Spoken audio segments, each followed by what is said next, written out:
You. Thank you, Mr. and Mrs. Owl. Whoever that is. Okay, I'll call the meeting to order. We need, excuse me, need to approve the agenda as printed. Motion's been made and seconded. To approve the agenda as printed. All in favor signify by saying aye. Aye. Opposed, that is carried. Public comment.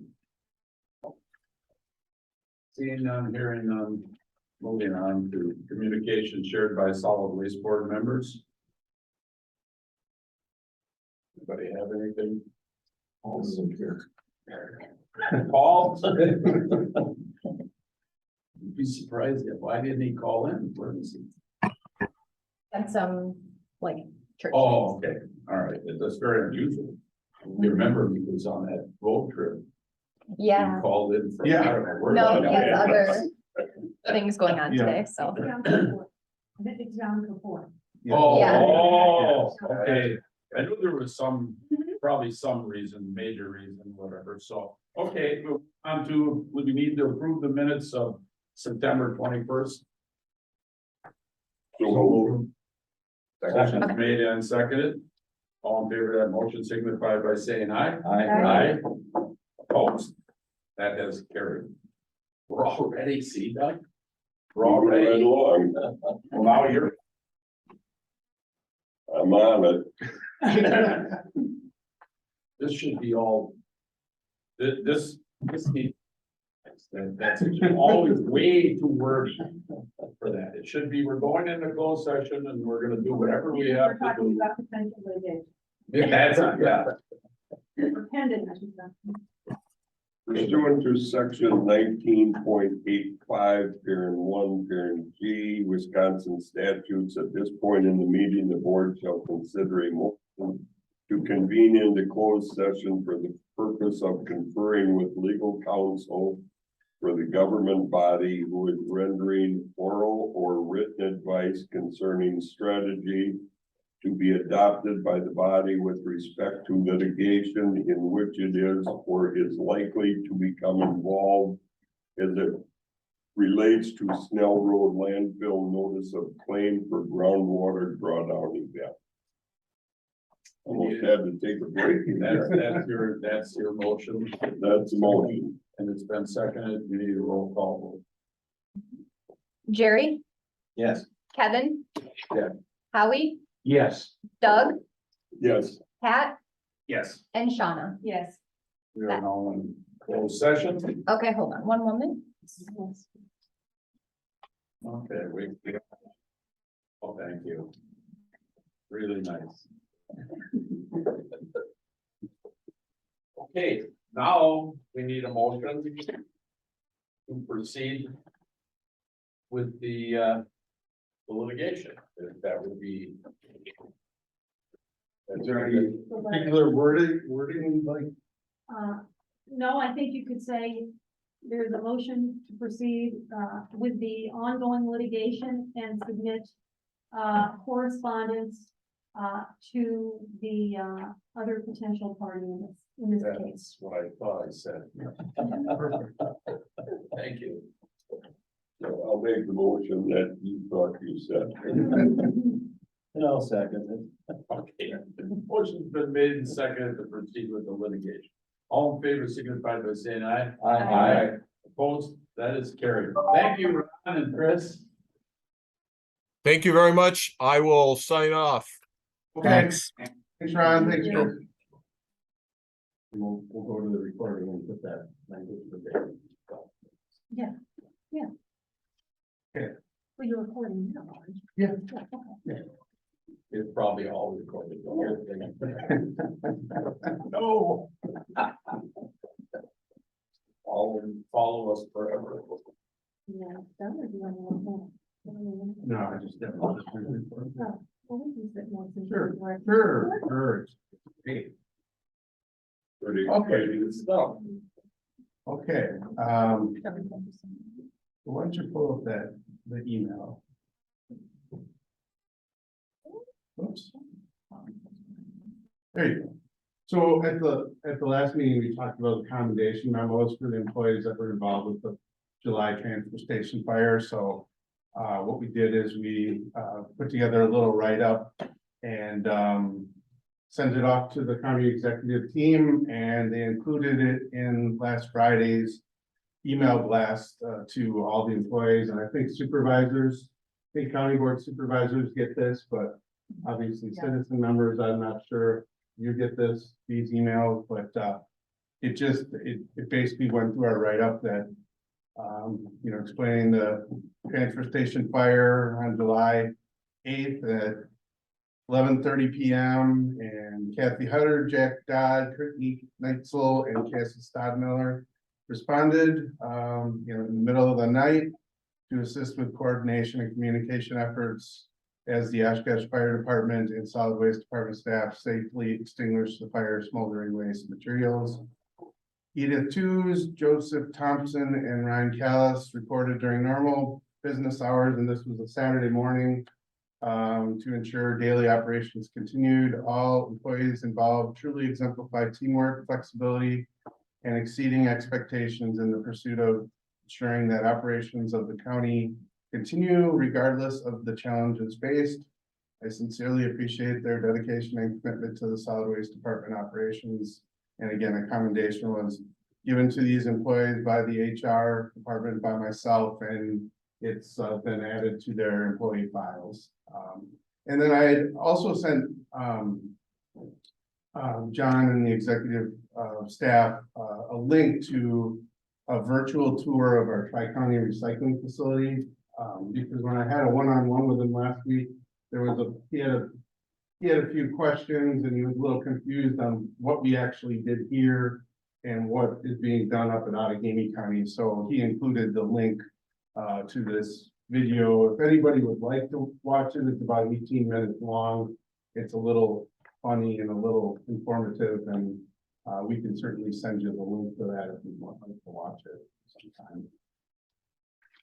I guess transfer station operations continue kind of as planned. We're hauling waste to both Outagamie and Brown, and we're hauling our recyclables to Outagamie's Tri-County facility. On the landfill gas side of things, we're having a bit of bad luck. The chiller that's associated with the gas treatment system, which brings down the temperature of the gas to around 40 degrees Fahrenheit to drop the moisture out of it before it's reheated and sent down the pipeline to the engines, is having issues and it's being kind of looped along. Once we get into a little colder stretch of weather, we won't need the chiller to operate. But it's been causing enough problems that we're gonna have to spend about $13,000 on repairs to that unit. So in the next week or two, we've got a part ordered and the technician is gonna come up and fix that. Until that time, we're just gonna intermittent. So this morning, the flare is on. Yesterday, the flare was on. The temperatures get into the, the 60s and low 70s, and it's not able to operate. So that's problem one. Last time we talked, engine 2R had an issue. We've since figured out that it can be repaired. We had Clark Energy on site to inspect the crankshaft, and everything looked good. So we've ordered parts to do the repairs on that unit, about $30,000 in parts to fix that unit. And they should be here. I just see we got an email that they shipped today and we should have the parts on Friday. So Clint will do the repairs and hopefully by the middle part of a week to 2 weeks, he thought he'd have it ready to run with it. So right now we're just running engine 4 when the chiller cooperates, because engine 3 also has an issue. We had Fabic Caterpillar on site to do the decoking work on engine 3, and once they started it, they found some issues that they brought up to our technician. He looked at it, and it's going to require further repairs. Now we're still analyzing the parts quotes, but engine 3 is a bigger engine. It's a 20-cylinder, it's a 12-cylinder, so there's more connecting rods, there's more liners, yada, yada, yada. So we're in the neighborhood of $50,000 to $60,000 for parts to fix that. But we have a little time because we gotta get the chiller fixed first. We gotta work on engine 2R first, and then we'll decide on engine 3. So, yeah, so I mean, we're talking about $100,000 in repairs. But then again, remind you, when we were able to run with the gas that we have, we're making about $100,000 a month in revenues. roughly. So we put pencil to paper, it makes sense to do what we can do, to get the units running and have them run for the balance of the year with the current power plants. So. On the recruitment side, we have a project equipment operator that started on September 22nd. So he's going to work, his name is Derek Raisler. Derek Raisler. So he's been working since the 22nd. We've been training him. He's able to run front end loader at the transfer station, loading recyclables. And then he's taking care of some of the groundwork on this side of the street. He'll be on board for a max 6-month term. And I guess if he likes it and he's working out well for us, he'll have an opportunity when 2023 comes. We're going to be adding that new equipment operator position to our table of organization. And he'll have an opportunity to come on full time with the board or with the solid waste department. I certainly hope that works. That's the young man, correct? Yes. What an opportunity Yeah. for him Yeah. and for us. So Yeah, it seems like win-win. we may have to look at more employees in that bracket. Right. Yeah, the only thing that we're gonna have to continue to work through and it's being evaluated right now is a CDL. He doesn't have a CDL currently. So the goal is to somehow, by the time his term is ending, that we can at least have him on a path to get his CDL. So within, I think, a 6-month period of time from when hired as a full-time employee, so. The last thing I just saw this morning, when I was checking email and some other things, there was an article in the Post-Crescent about recycling. Some of where does our recycled paper go? So it looks like they interviewed, the Post-Crescent interviewed people from the Tri-County Recycling Facility. They got some pictures there. And then they also talked to some of the paper mills in the area, Sunoco, Essity, Fox River, Georgia Pacific, and Green Bay Packaging. Much of where mixed paper and cardboard go, about 60% of the throughput of our recycling facility is mixed paper and cardboard. So, and all of that really stays local. There's information in here on the number of bales that they're producing, and that virtual tour video talks about the amount of bales that we produce typically on a daily basis, weekly basis. So if you'd like a copy of this article, we certainly can send you. I was able to save it into a Word document, so. Send it to me. Sure. Probably a good idea to send it to the Send it county to board too. Okay. It's always nice for information purposes. And on that same thing, are we able to, with some of the new board members or whatever, are we able to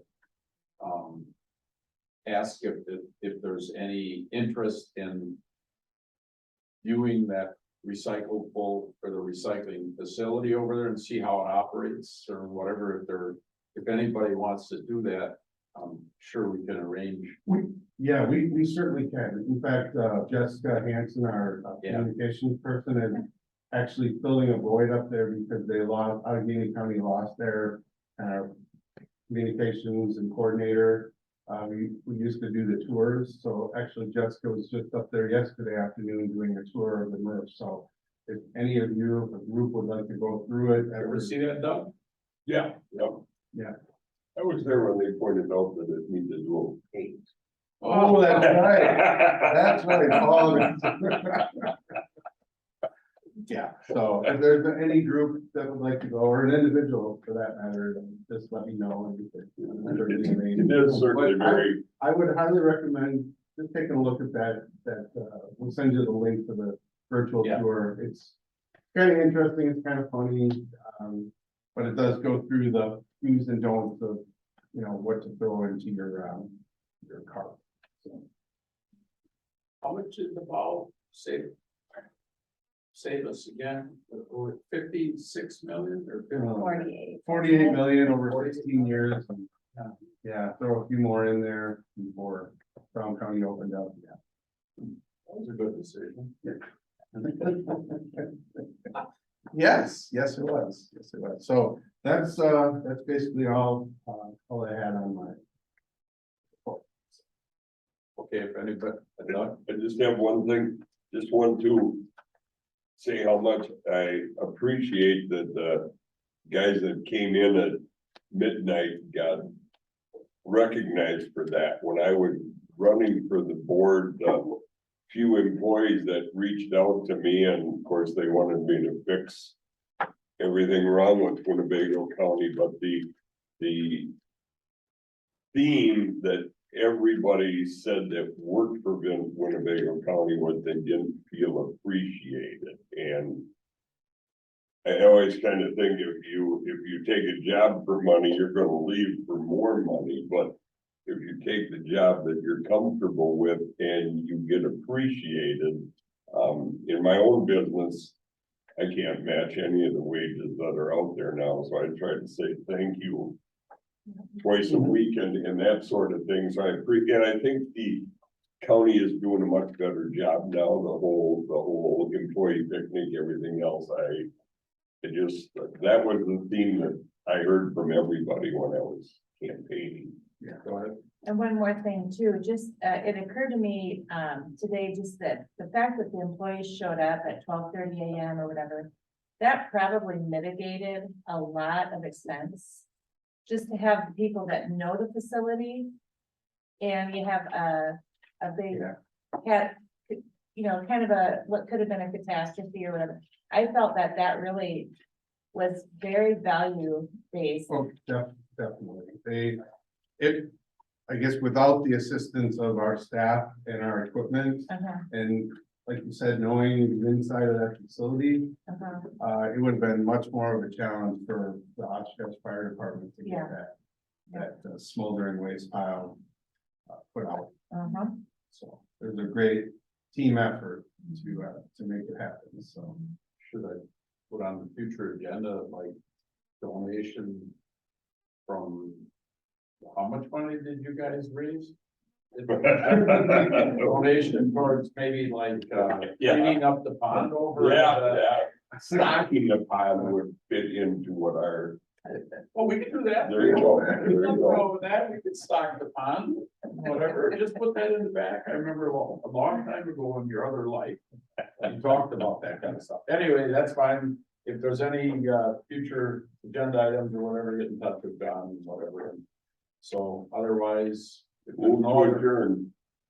motion made to adjourn. Second. And seconded, all in favor of that motion signify by saying aye.